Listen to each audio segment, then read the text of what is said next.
Here we go. We getting started. Hey, how's everybody doing out there in podcast world and the folks out on Facebook Live? Glad to see you again. Can you say hey? Hey, how's everybody tonight? We have another special guest. Yes. Tanya's going to read your bio, Joyce, and then we're going to get in there answer these questions and let you tell your story. All right? All right. Tonight we have a special guest. Please welcome Joyce Laverne. Conservative and reserved, yet full of heartfelt enthusiasm, compassion, and life experience. Joyce Laverne is an author, creative language specialist, director, playwright, poet, sign language interpreter, and the executive voice of Owl Express It, LLC, OWL. Her passion is to influence youth and extended families to thrive with their talents using literacy activities. Encountering low self-esteem most of her life, she has been serving the youth for over 45 years by teaching and encouraging positive affirmation exercises to specifically help preteens avoid the same pains. Joyce Laverne is the published author of Drama in the Rose Garden. It's a collection of one-act plays and co-author of Hush, Breaking the Cycle of Silence Around Sexual Abuse. Joyce shares how knowing freedom is possible when one's relationship with God is authentic. I like that, Joyce. As an inspirational influencer with Our Rejoice Ministries LLC, she has written over 1,000 inspirational messages. She has a 30-day devotional in the works, along with an empowerment games manual to stimulate authentic abilities for publication. She is also featured on WXYZ Detroit 2020 as a change maker. Woo-woo! I'll Express its 2021 literacy campaign is using her signature poem, I'll strive to be successful. Joyce's motto is I'll see it, I'll say it, I'll show it. Seeing the needs of youth, saying beneficial truths, showing how to accomplish a goal. Soon to be released, 12 of her inspirational poems will be highlighted in the I'll Say It For You in the 2022 calendar. Joyce Laverne can be found on all social platforms. All right, so here we go. All right, Joyce, how you doing? I am great. How are you guys? Doing real good, doing real good. So glad you agreed to come on and tell your story. We're gonna jump right off into this first thing. Where did you go to high school? You got your little hat, so go ahead and show us. Woo! Muffin Mustang, go blue, go blue, 1976. All right. Oh, so you came out in June? I came out in June. Okay, I came out a couple months before you. I came out in January from Cass. From Cass. It's okay. It's okay. I know that's right. So we're not gonna play around. We're gonna get into this thing because you. First of all, the reason why I asked you on because I know the work that you were doing with the young folks, helping them, teaching them, guiding them, and so I thought that was important that you be on. But since I thought of you, you had some other stuff coming up too. So first thing I want to ask you is that your organization is called Owl Express It. Yes. And how did you come up with that name? Okay. Long story short. Short version, long story. Owl Express It came from because I was an interpreter and because I was a writer. Mm-hmm. And I loved owls. One of my first logo was an owl, and I called Bugsy. Okay. And this is the funny part of the story. Back in when I was 20, when I was trying to get a mascot, I thought of the owl, I thought of the panther, and I thought of the cougar. And at 62 years old, I am so glad I did not pick the cougar. Yeah, that would have been a little weird. So the owl, because of the eyes, people would always talk about my eyes. And, I thought I was a little wise. So, and they were cute and cuddly looking. So I decided to pick owls. Now, the long version of how we got up to date is as an interpreter, I'm expressing myself through sign language using English and ASL. Okay. Well, I was writing at the same time, and I thought, well, what could I use as a logo that would combine both of them? And so the sign for expression is giving. And so I said, okay, I'll express. I woke up and I said, I'll express it. And so it just kind of made itself. Oh yeah, click. People would give me owls, and I used the owls for messages. And one day I was writing and I said something about rejoicing. And I spelled it REJOICE. Mm-hmm. And one of my coworkers, Yakata Nichols, she said, well, why don't you say, I'll rejoice your name? Yes. And I thought, oh my God, that's wonderful. So I used that. Right. Well, it works. Yeah, I forgot to mention that as one of your platforms, I'll rejoice. Yeah. It works. And it worked. And I didn't think about it as using I'll as in I will until she made that suggestion. So wow. Yeah. That's where the I'll comes from, using I will and replacing it with I'll. And so all my messages are I'll. Mm-hmm. Right. Yeah, I saw that. I'm like, yeah, okay. I like that. Right, because it fits. And it's funny how, it ain't funny because it happens too often. It's just a matter of us paying attention to it where God put somebody in our path who will give us a great idea. Mm-hmm. And real quick, you and I first met, I don't know how many years ago, down at the computing center when you were doing some interpreting for one of the meetings, a couple of meetings that we had. You probably don't remember now, but you did because we talked about it. But okay. Yeah. Okay. Right. I remember. Right. Yeah, that's where we first met, and then we met again, of course, in church. Mm-hmm. So, hey, who knew? So let's talk first about the drama in the Rose Garden. Okay. So tell us about that. Drama in the Rose Garden is a collection of one-act plays.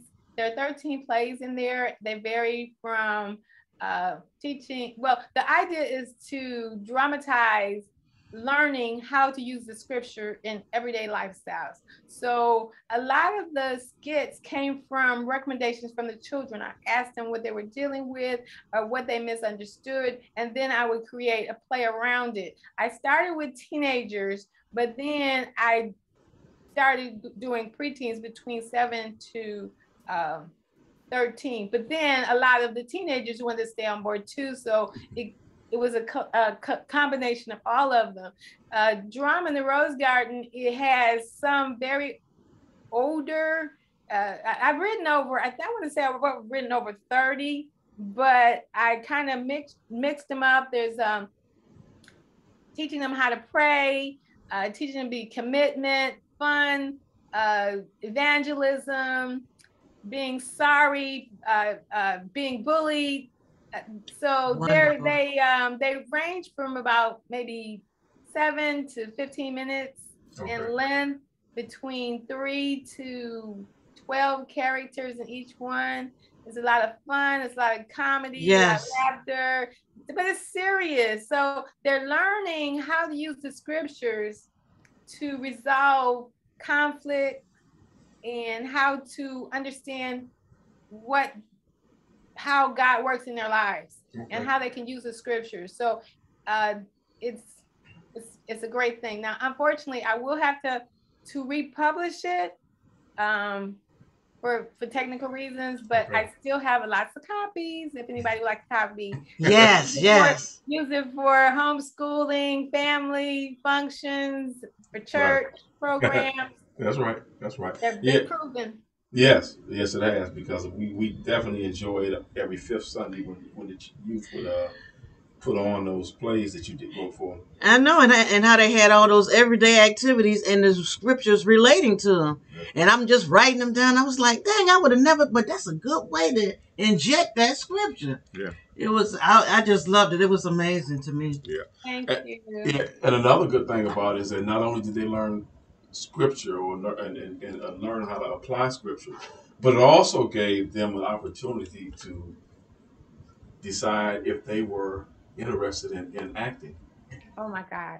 You know what? That's head on. A lot of the young people that participated were very shy, timid. They weren't dancers, they weren't singers. They were just kind of sitting with their parents. And so they would come and, I would give them a line and they could act out somebody else's character. Yes.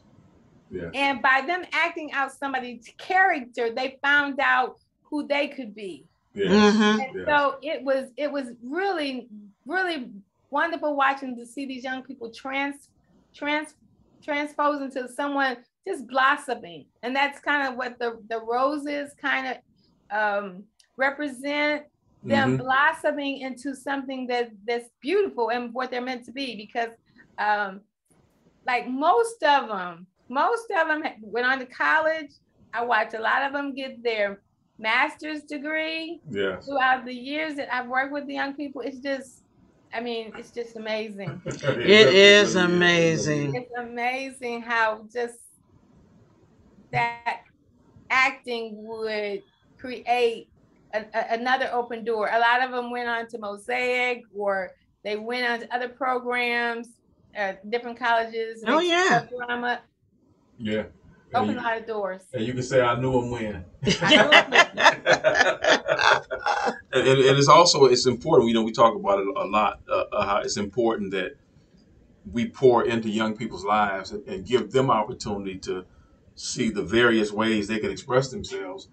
And I'm sure you had it with some of them, they were able to express a cry for help, if you will. If they had some trouble like bullying and things like that, they were able to learn how to express that in a positive, right, and overcome it. Yeah. But I want to add that when I started writing, actually when I was 26 years old. Okay. I was a member of Detroit Church, First Baptist, and because nobody else did it, I taught Sunday school to teenagers. And they wanted to do something special for the holiday. They wanted to do something for Christmas, and nobody was doing anything. And so out of a need, I wrote my very first play, which was Christmas is Not Just a Story. Okay. And it had 6 different characters, all different personalities, family background, and they gave their perspective of how they looked at Christmas and how they enjoy Christmas between Proxima, it was really, and I included adults. It was over 70 characters in this play. Wow. It was actually a production. Yeah, it sounds like it. It sounds like it. Yeah, because us adults, we want to be hams too. We want to get in there. Of course. Show what we can do. So you never was writing something that you wanted to do, or you just, because it was a need, you just went and did it? I would have never thought I would be writing. Never. You mean you weren't an English major? No, I did not like. I didn't like English. I didn't like reading unless I had to. In college, my mother would always read my papers and do the corrections. She is smiling from ear to ear. I know because I never thought, but I write out of a need. Okay. I started, like I said, they wanted to do something. In fact, it was recently one of my friends on Facebook. She's an adult now. I don't know exactly how old she is, but her name is Nakia McCullen. That's her married name. And she mentioned something about, yes, I remember you, you helped. She said something, and I'm like, where do I know her from? She looks familiar. She was one of the teenagers that I taught way back when. Years ago. And but I just because they wanted it, and God put it in me to write. Yeah. To create. And you see, she remembered all these years later. Even really, It saved my life. This is something that really has saved my life. Okay. It saved my life. Being able to pour into young people. I didn't exactly know where it was coming from, but I do know, I understand now. But yeah, it's my way of giving. It gives me the confidence I need. When I'm working with young people, I don't have the low self-esteem that I might have if I'm doing public speaking, or if sometimes I'm even interpreting in front of my peers. My self-esteem just goes very low. I don't know how. It's so funny how people who consider themselves shy are usually always the ones who get put out there in front of people. Because if you just ask me, I tell you I'm shy. But I'm always, watch your mouth now. But I'm always running my mouth somewhere. And I guess that's because I learned. It's like you say, you never would have thought you write, but look at you now. You're writing all the time, and you're interacting with the young people, and of course with the adults, because you're interacting with the young people. Mm-hmm. Right. And reading and writing is so impactful. All these literacy activities, because I'm telling you, like you said, I read to my son. I sang to my son while he was still in my, in my belly. And I'm just saying, and when he came out, he was an avid reader. He loved to read. Every time we would go out shopping or anything, you would find him in the magazine rack, in the book section. He would be over there. He'd escape and go there, and he'd sit there in that rack, and he'd be reading. Just read. Okay, so I wanted to ask you. You say you were featured on XYZ's Detroit 2020 as a change maker. What was that all about? How did that happen? That was in response to working with Detroit Magic Child. Right. I participated in that program actually for 2 years, and I just recently last week I did a career day with for them. But Stephen Dye recommended me to I forgot her name. But they recommended me to be interviewed, and they came out and interviewed me with the young people. And it was talking about nervous. I was really nervous, but the editing was the bomb. Oh, was it? Because I saw that interview. Right, the editing, you would never know. It was whoever does editing, that was good. Yeah. Stephen Dye was on here. Junior was on here. Was it February? I guess it was. It's been a while. Right. So you were on there as a change maker, nominated, and you still shy even after all that. Well, you know what? When I'm talking about things that I really have a lot of passion for, and I just say, okay, Lord.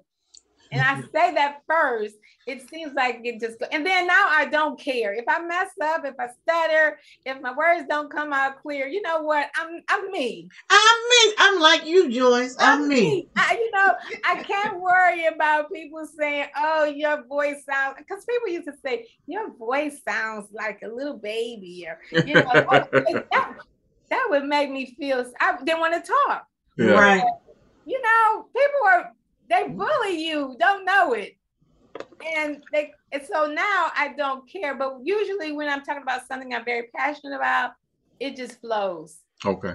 There you go. And that's where I try to stay. Yes. And I think that's where I have stayed for most of my life, to really help me continue. But 2020 really woke me up in a different direction. Yes. And there's so a lot of us, yeah. Right. It really did. And so, do you want to talk about the Hush book? I can. But before I want to talk about Hush, I really want to talk to how I got to Hush. Okay. All right. Let's do that. So really, like I said, I stayed in my comfort zone in order to function most of my life. Of course, as a kingdom believer, that's evident. I believe in Jesus Christ. But what really changed my life was COVID. It seemed like it was there to destroy, but that whole year opened my eyes. I was forced to just go home and go to work. Go to work and come back home. And social media, a lot of people don't like social media because it says, the garbage that comes through there. But there's so much information. Yes. And being home 3 days a week, just checking in, looking at different people, meeting different individuals with programs. I don't know where it came from, but I was introduced to listen to a podcast from Eric Thomas, and he is over the Extreme Executioners, which is a coaching program. And after watching the program, I thought, oh, should I do this? This is a lot of money. But for some reason, God said, do it. It's a lot of money. It's a lot of money. But it was the best investment that I could ever make, because through becoming a life coach, even though it's not really my first aid to be a life coach, it helped me realize that I needed a coach. Okay.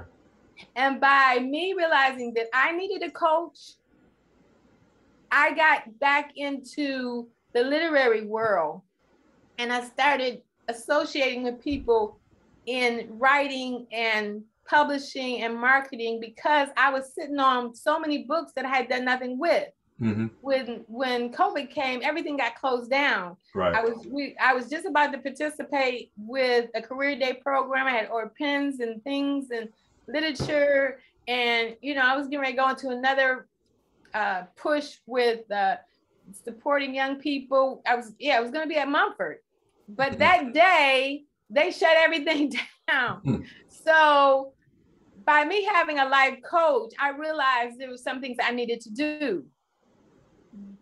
I wasn't very comfortable with doing podcasts, even though I tried. I was like, oh, this is not for me, So I backed up a little bit. People ask me, I'm a seamstress from years ago. Okay. And somebody asked me to do masks, and I thought, no, I don't want to do masks because masks are too close to your face. I don't want anybody to think, okay, I'm giving them something, because my fabric was dirty or things like that. So later, the headscarves came up. Well, because I like to sew and because I had the fabric, I said, okay, I can do this. So I started making the headscarf. The headscarf gave me the confidence I needed so that I could do some other things in the literary world. Okay. So it seems like I was doing a lot, but it was building my confidence, because as I was selling these headscarves that really they sold themselves, they still sell themselves. I felt good about me because I knew they were good. I'm a seamstress. I can sew just about anything you want. Okay. I can make anything. That's what I did for 15 years. I was a seamstress. So that built my self-confidence. I took workshops.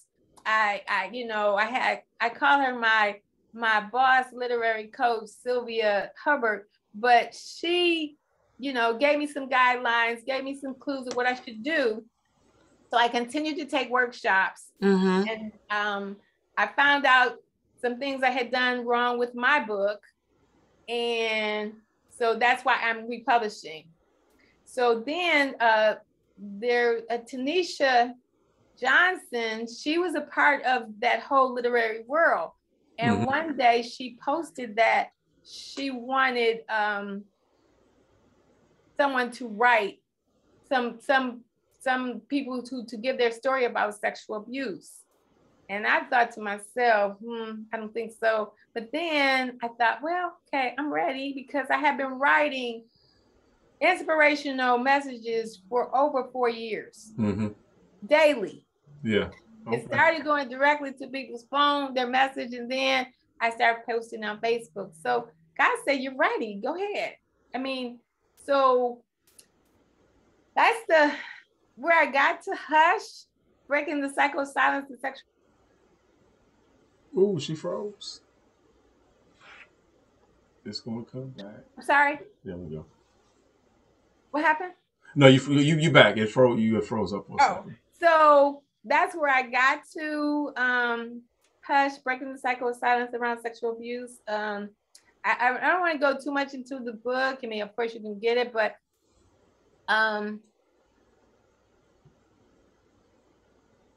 what do I want to say? I was sexually abused when I was 3 years old.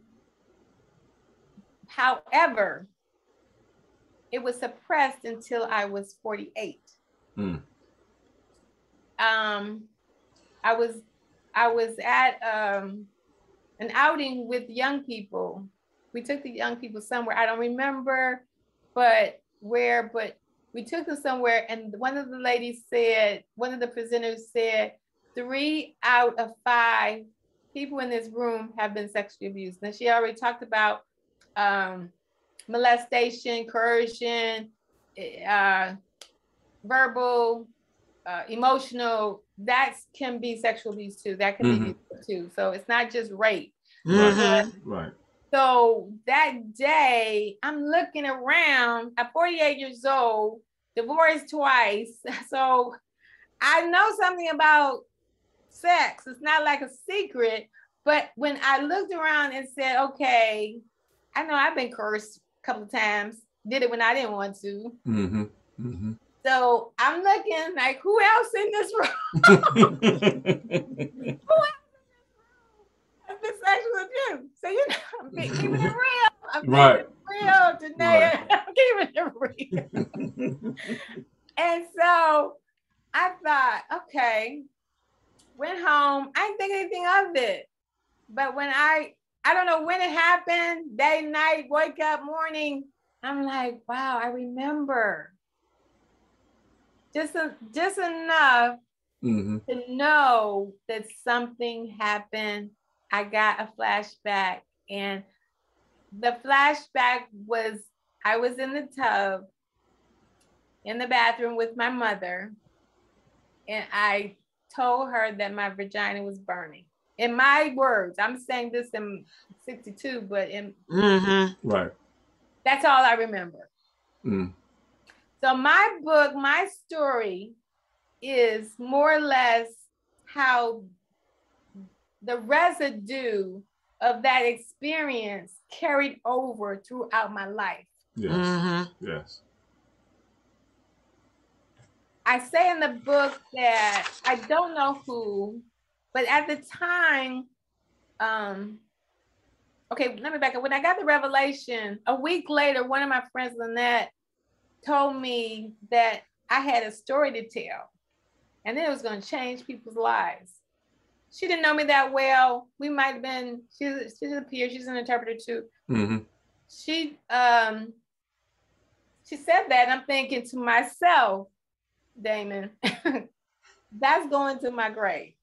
Right. That's right. That memory is going to my grave. Most of the time it does, yeah. So I wasn't, I didn't think anything of it. I'm fine. I'm not having any, bad flashbacks of it or anything like that. But like I said, the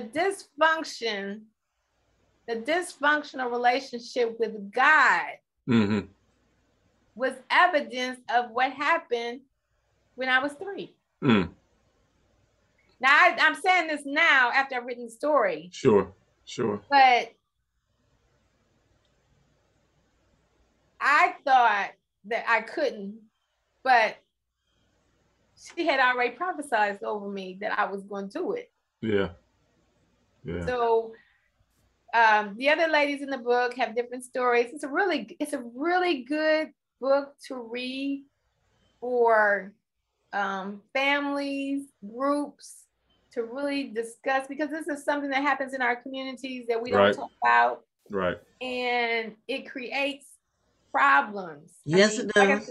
Like I said, there were things that happened when I was younger. As teenagers, my self-esteem was awful. I didn't know why. I never really liked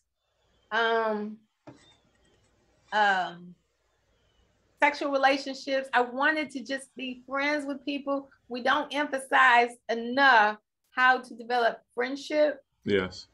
And we push relationships, boyfriend and girlfriend relationships so hard. And if you have a boyfriend and girlfriend relationship, like when back then, it's like, okay, you need to get married.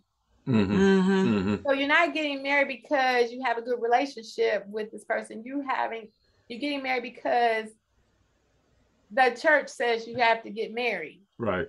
And is this good? No, I don't think so.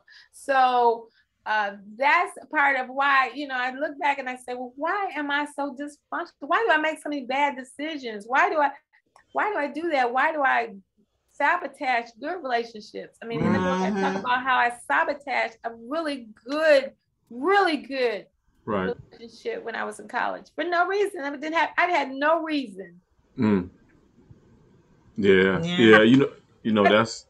But one of the things, and I kept going over what my mother, and I don't understand this victim. Right. You're not a victim. You're a victor. I'm a victor. But one of the things you ask is, ask the question. I know that's right. Go ahead and ask the question. You don't even want to. Go ahead. She want to answer the question now because it's part of what she's saying. Go ahead and ask the question. All right, Joyce. What is one of the things that your mother never told you that influences you right now? Yeah. That you found out and now it's influenced you right now. I'm so glad you asked me to know.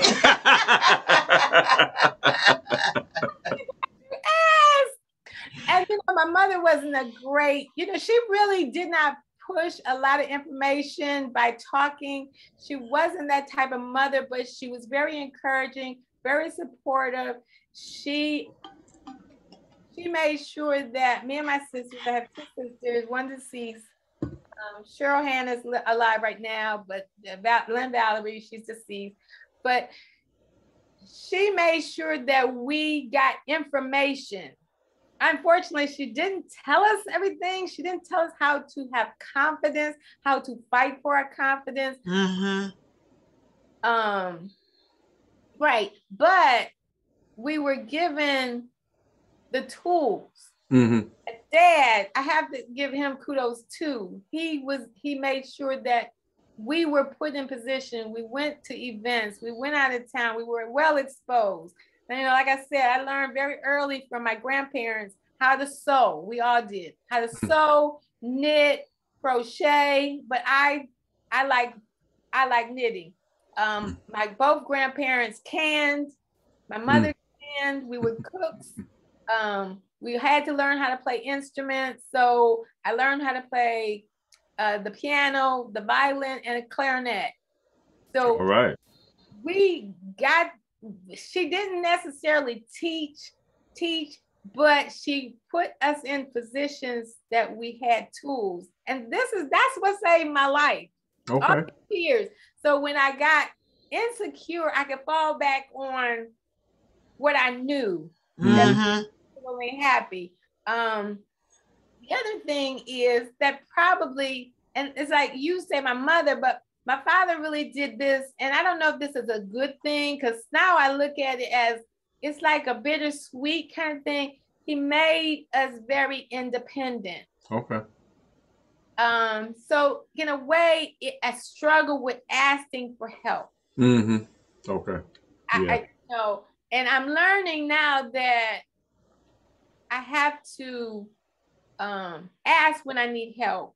Yes. Even though sometimes you ask and then people take advantage and not being authentic. But he taught to have your own, don't borrow. That's right. So of course I try not to loan. But yeah, they were very supportive of providing tools to make. Right, and that's good. Cause like you said, they gave you the tools. They maybe just didn't show you how to use them. Right. But it's good. It's good to have the tools, because as we go along in our lives, we if we pay attention, we can learn how to use the tools. It was some. Oh, I'm sorry. What did you ask? Yeah, it was something that you were talking about earlier when we talked the other day about the career day. You mentioned career day a little earlier about your how you take with career day, how you look, how you go into a career day with young folks. And Okay. I thought it was interesting. So share that with us. Okay, and this is nothing but God.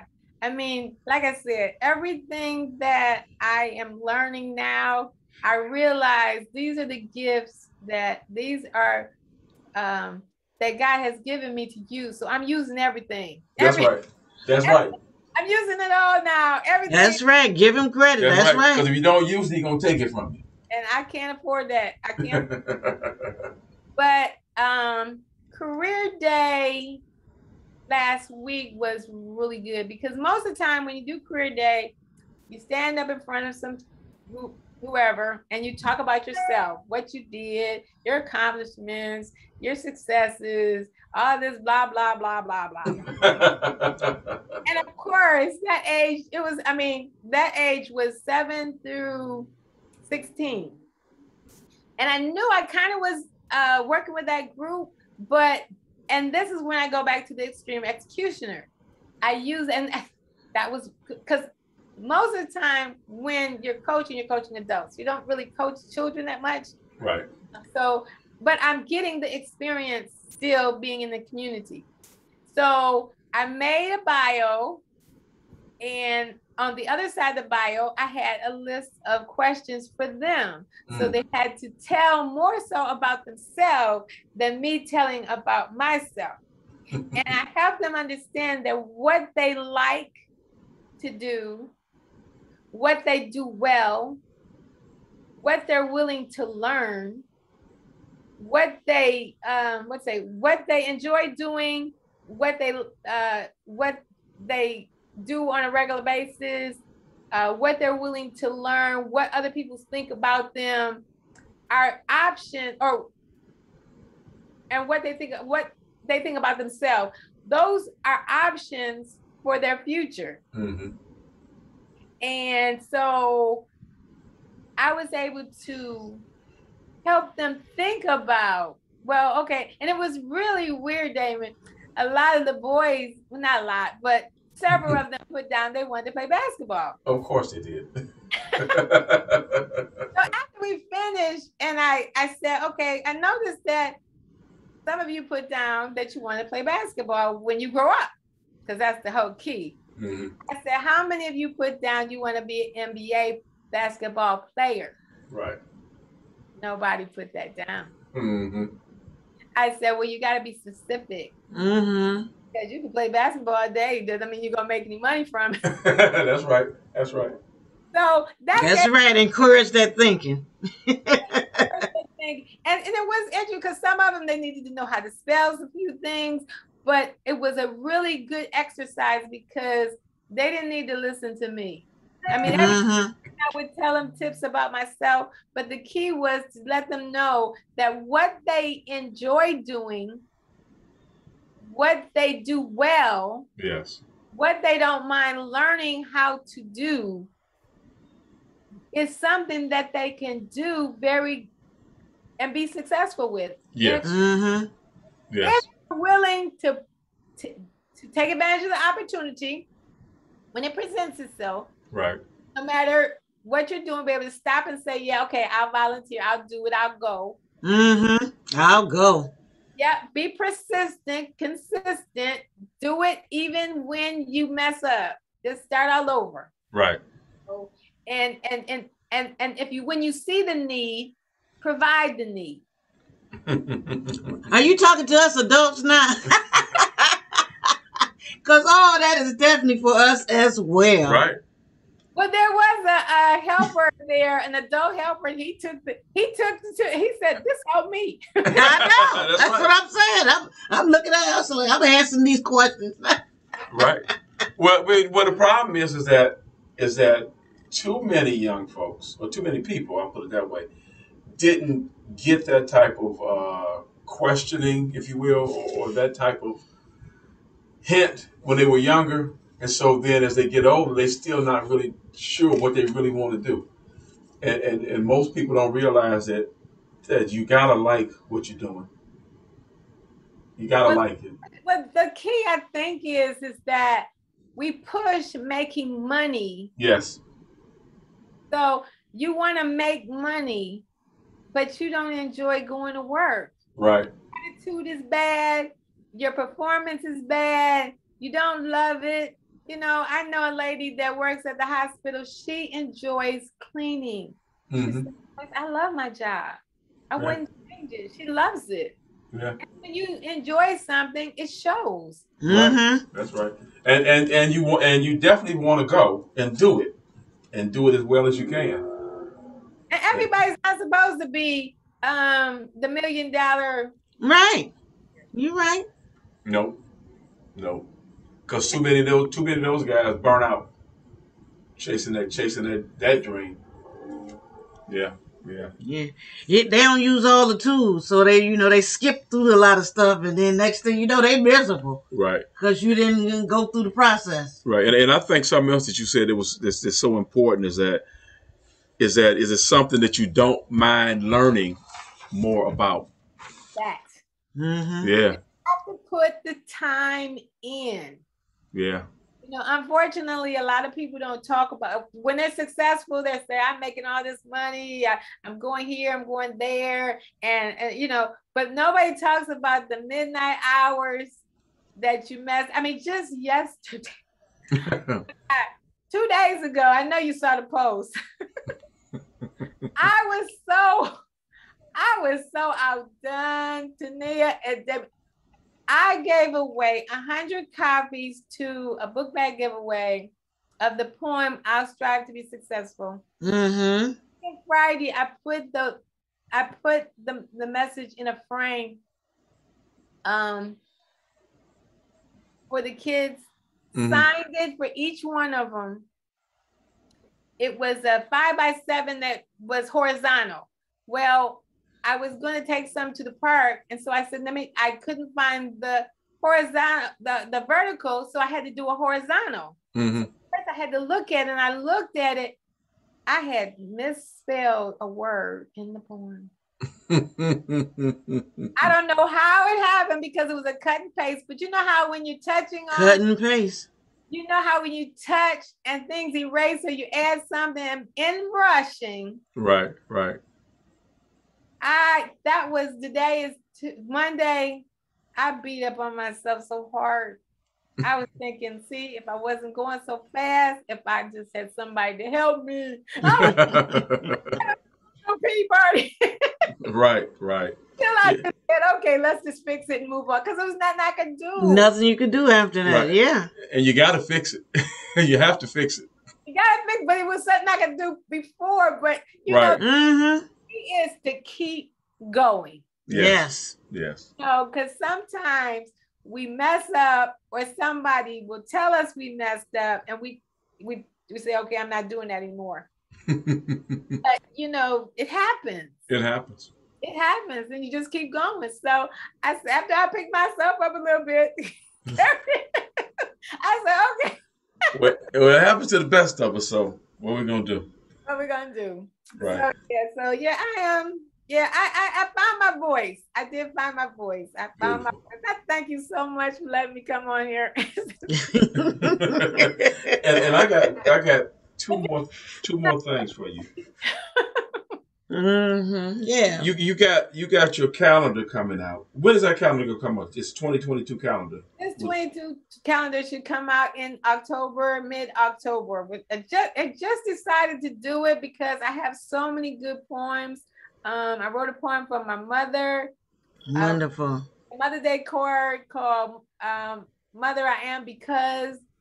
And I had a Father's Day card poem, The Perfect Dad, which are good poems.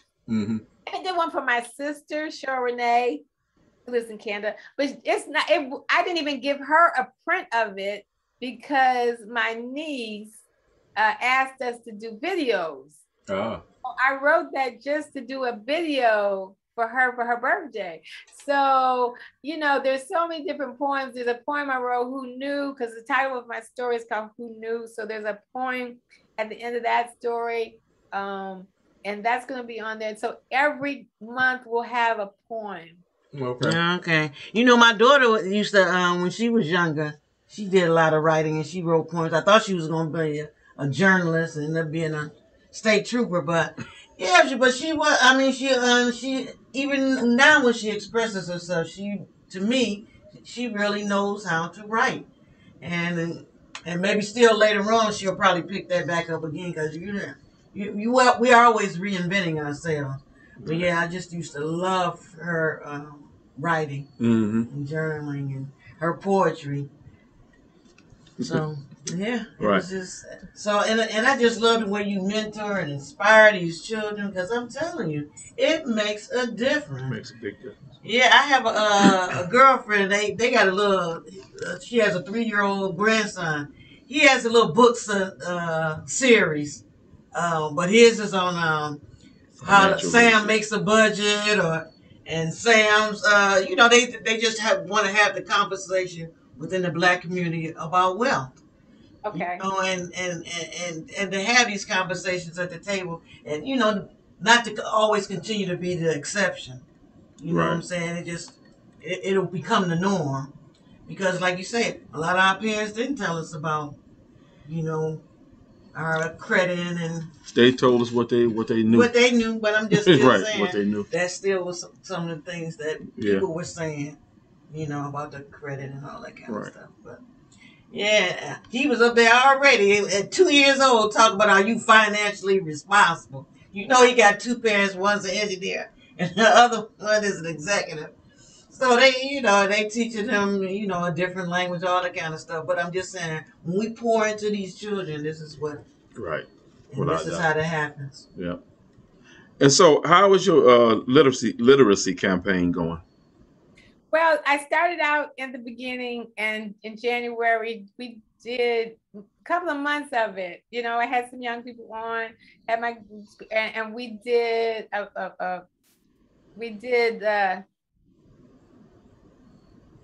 virtual. Okay.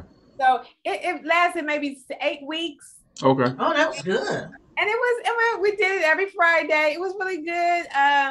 It was only maybe 4 young people. One of my friends had her daughter, but she didn't want to show her face. Just raise your hand if you agree.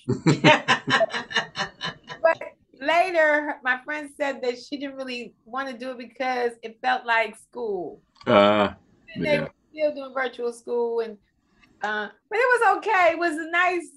It's a nice try. I mean, I was trying. I was just trying to do something. I was trying to be committed to it. Right. And that's half of it. Trying something, being committed to it, and going to see how it works. Right. And why I'm just, there's certain things I consistently do because really it helps me. Yeah. You might say I'm encouraging you, but really I'm encouraging myself. Yes. And the month of August, I did what was called an authentically. I had to be honest with myself. I had to do me. And so now I've continued that in September in a different way. When I post the message, I have to say, this is how I feel. Yes. I like to say, before it was always we, but now I have to admit, I got to do this. Yes. Yes. I have to use the scriptures and say, okay, there's only 2 options. You either for God or you're against God. Right. Ain't no middle of the road. Period. Yeah. Period. And that's where I am now. Okay. I can't go back. I can't go back. Look, I'm like you. I can't go back either. Right. So your social media, you got some email address and you got a website? Yes, I do. And nobody that was one of the things that I probably could have done differently, but I didn't know. So I have a Facebook page, Joyce Laverne. Business page is I'll Express It. My Instagram is Owie Joyce. My Twitter is Express Owl. Our website is I'llExpressIt.com. Okay.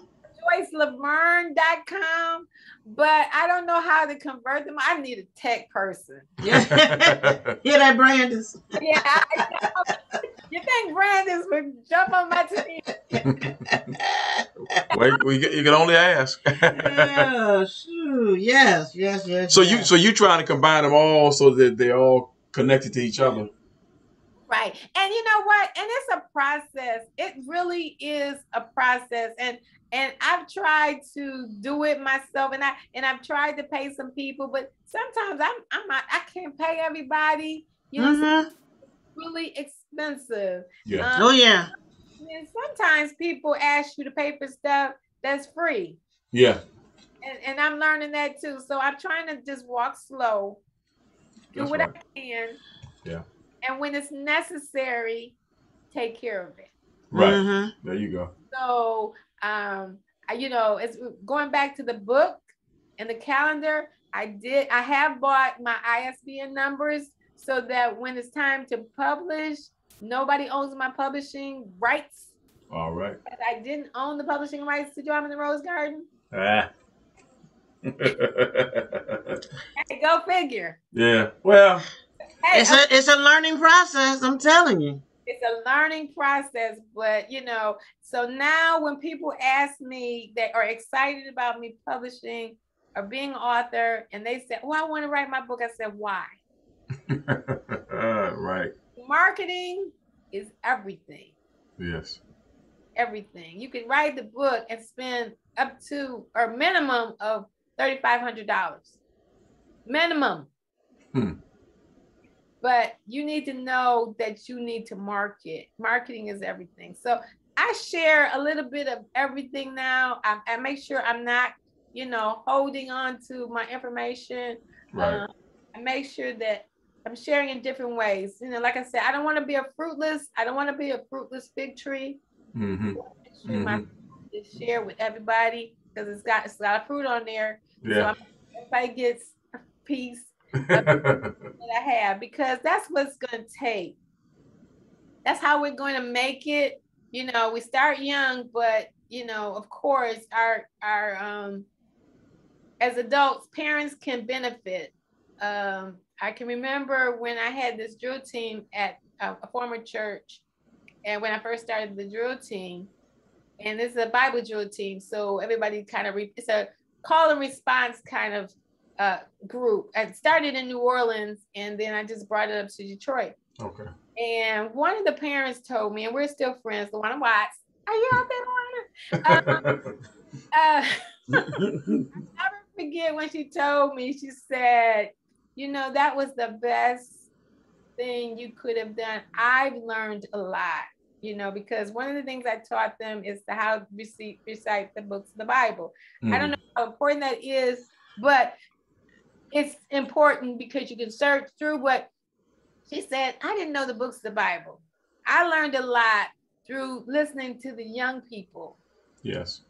And her children, because she had 2 children that participated. They're grown now.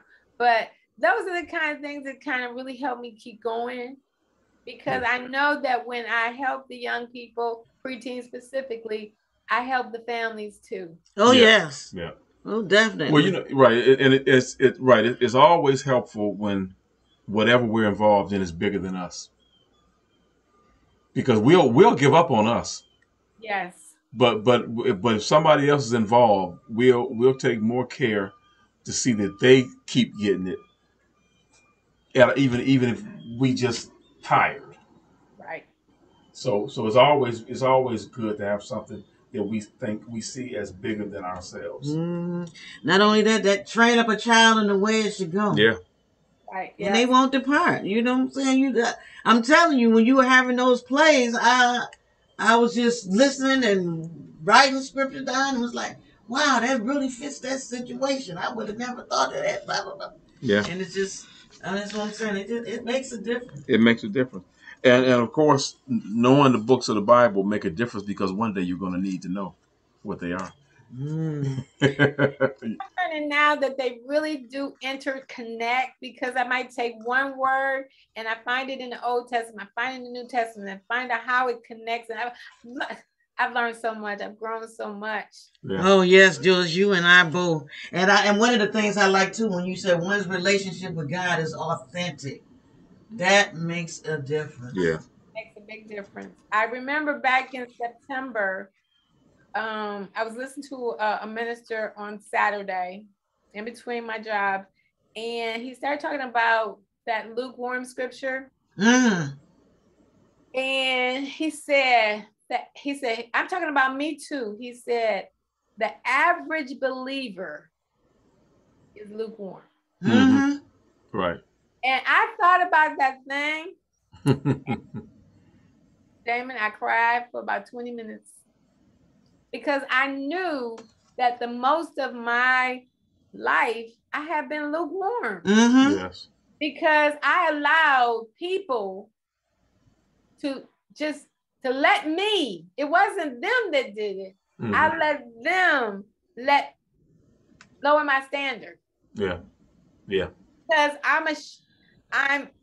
I'll lose their friendship, or I won't be a part of the group. Or, they're not going to invite me to things because my standards are high. I don't care anymore. I know, because believe me, we are replaceable. It'll be somebody else will be in that. It'll be somebody that'll take their spot. Somebody that, like you said, that you could connect with. And he said this. He said, if we're hot, that's great. And if we're cold, he can help us. Right. Hot stage. But if we're lukewarm, he can't do nothing with us. Right. That's right. And that really resonated to me. And I thought, oh my goodness. Yeah. And all my believing life. Yeah. Yeah. That's why they always say stop playing church. Yep. Right, because we know,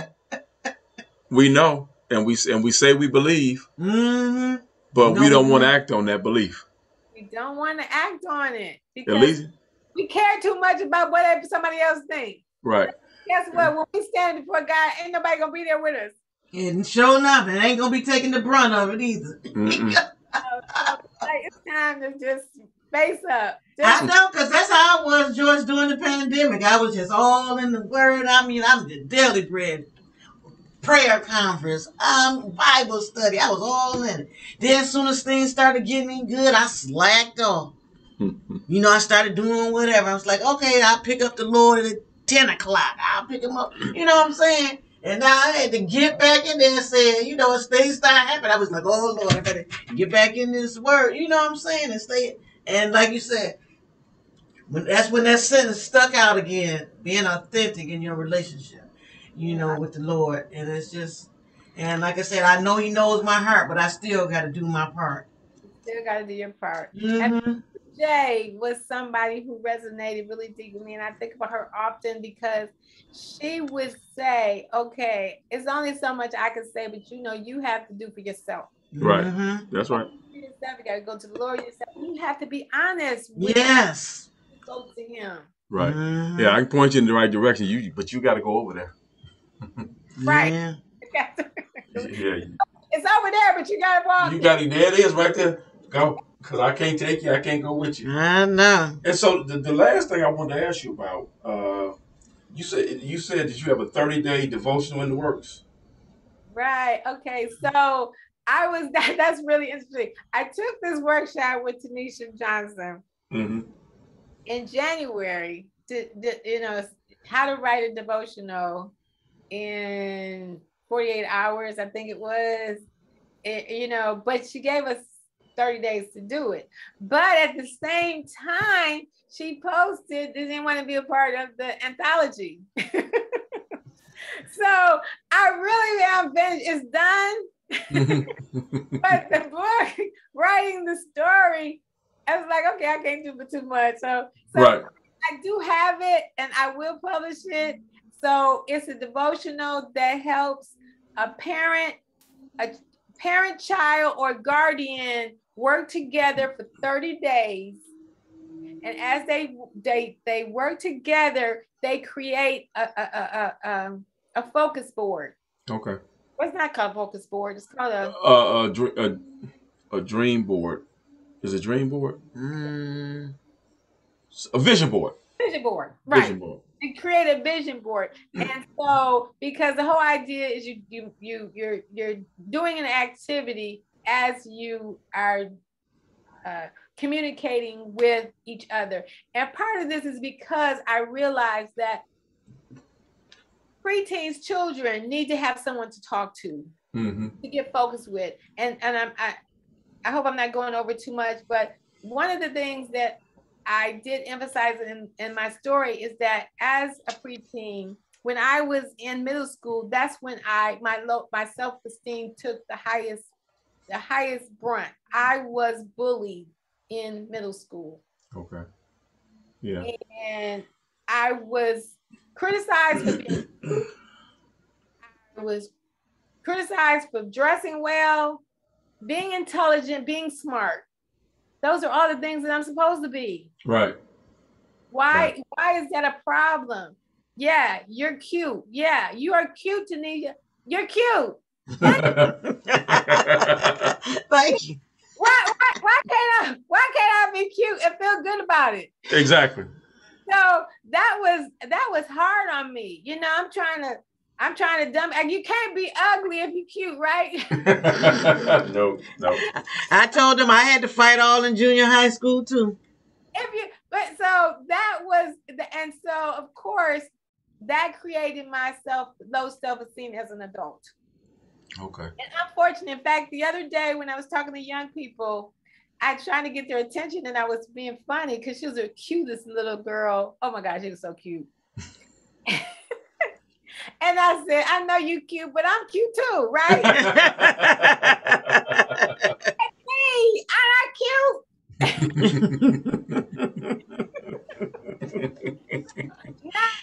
I know.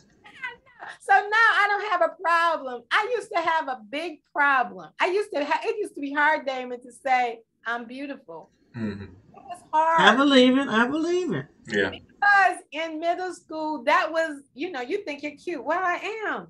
Right. You dress well, I do. I know. I've been there. Mm-hmm. It's like, this is what we do. We bully, criticize without support. Yeah. And we create adults, and we don't understand why we have these adults because we beat up on them as children. Right. Mm-hmm. Right. Tell them anything is good. And now they blowing up Facebook with selfies and all this. I am this and I am that, and fat shaming, and now they got to do extra. Yeah. It messes with us. Right. And you said that children need to be somebody to talk to bounce them off, but adults do too. Mm-hmm. For all the reasons you just mentioned. Sure. You get beat up all while you're coming up, and sometimes, sadly, it's the parents that do it to the kids, and so you get beat up with telling you that whatever you are ain't good enough. It's crazy. It's a crazy cycle. Yeah. So we need to be able to get in circles where we can talk positive to each other. Mm-hmm. I want to mention that there are, I want to say, 3 of the ladies that co-author in Hush, therapists, and they do encourage therapy. They do encourage therapy. I mean, yes. I haven't taken therapy myself personally, not because I don't want to. I just haven't. I hadn't. Yeah. Maybe sometime in the future I might. Yeah. But they do. We have been talking on Tuesdays, and that's one of the things they do encourage, that therapy is good, and if you get the right therapist, it can help and do wonders. Right, right.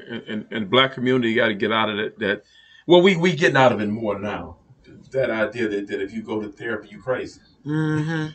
Because like you say, we all got stories. So right, we all got stories, and we need, sometimes we got stories and we don't know why we have a story. Right. And that therapy helps us find out why we have a story, so then we can we can deal with the story in the best way possible. Yeah.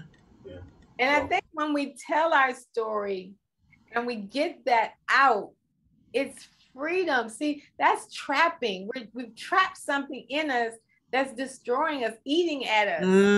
Yeah. And when we tell it and get it out, it's like, I don't know, I think there's a script, I can't think of it right now, but when we hold it, it's hidden. And I think the devil can use it against us. Yes. All the time. You can't, okay, now everybody know you, it's no secret. Right. Well, you can't hold any hostage about that. Everybody know. Right. Did you see 8 Mile? I did. It's been a long time. A long time ago. But the thing is that in the they had the little rap battles, and when Eminem came up against the guy who was the winner from last year, they dissed each other in the rap. So he went first. So he told all the bad negative stuff about himself. Oh. He put all that out there. Then he told the other guy, okay, now I'm done. Now you say something about me. Because you don't have anything to say now. I done said it all. And that's the truth. And that's the truth. You're right. You know your truth. And that way nobody can hold your truth against you. That's true. Yeah. So, T, you got anything else you want to ask? No, you've already summed it up. We did it. I mean, I'm just, like I said, I'm glad that we had her on here. I love the way you work with the children. And it just, hey, keep following it. Keep doing it. Right. Thank you. I appreciate you guys for even asking me. This has been a great honor. Right. Did you have any last thought that you wanted to share? I don't know. I can't think. Okay. Well, that's good. I know. We just had a ball. We enjoyed you. I enjoyed your story. You know what I'm saying? Yeah. And I hope our listeners take heed as well, because hey, it's all about the Lord and our relationship with him. Right. And how we accomplish and without a doubt. And I like the point you made. I do have something. Okay. Somebody out there that would like to partner with me, has some great ideas, want to do something with young people, to collaborate in kind of way. I'm open for doing something. I don't know, but I'm willing. And all right. Teams, I'm there, all there. Good. Okay, very good. Very good. I'm sure they love to hear that. Without a doubt. So if you're listening and you want to partner with Joyce, as she works with the young folks and actually really with older folks too. Yeah, because we got one of our nephews. He has a song project where he works with the youth all the time. The song project. Yeah. Right. He work with young people every summer. He does a camp. Yeah, he has a camp. Yeah. So and right, we've had people on there who do want a lot of different things, and if any kind of way we can hook them up together to work together to collaborate on a project, we'd be more than willing to try to facilitate that. Yeah. But like I said, if nobody takes anything away from this other than this, the point that you made, you either for God or you're against it. It's simple. It's simple. It's not rocket science. It's not rocket science, is it? No. Joy. It's not a great line. All I know is our youth need you, Joyce. That's right. They need you. I need you. I need them. There we go. They help me, truly. I mean, that's one of the things. Once I'm committed, when I say I'm going to do something, I'm locked in. It doesn't matter what else comes up. If I say yes, that's right. Then the next thing is no. All right, woman of her word. That's right. And I try to be. I really do. Right. We know what they say. Let your yes be yes. All right, Joyce. All right, Joyce. Thank you so much. And continued success to you. Virtual hug. Take care. Bye-bye now. Oh, I loved her.